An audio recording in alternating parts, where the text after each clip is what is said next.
The Missouri State High School Activities Association is being investigated tonight. A whistleblower claims he had not been allowed to apply for a board position because he's a white man. Hannah Falcon joins us live after sitting down with both of the involved parties to get their sides of the story. Well, Paul, I'm here at MSHSAA headquarters in Columbia because they are being investigated for that policy that says 2 board members must be a gender or race that is underrepresented by the other members of the board. So the question here of this investigation, is that discrimination or is it just bettering the board's representation?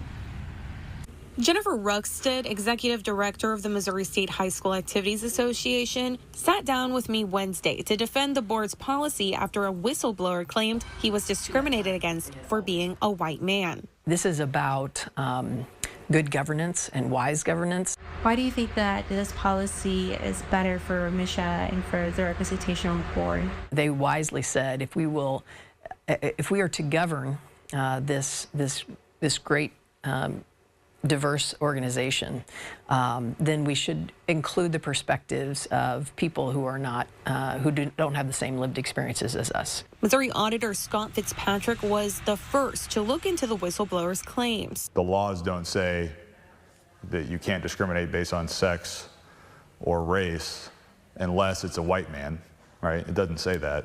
Fitzpatrick was in back-and-forth communication with MSHSAA's lawyer for months before he turned this over to the Attorney General to investigate. He tells me he had hoped MSHSAA would change the policy without him escalating it to a full-on investigation.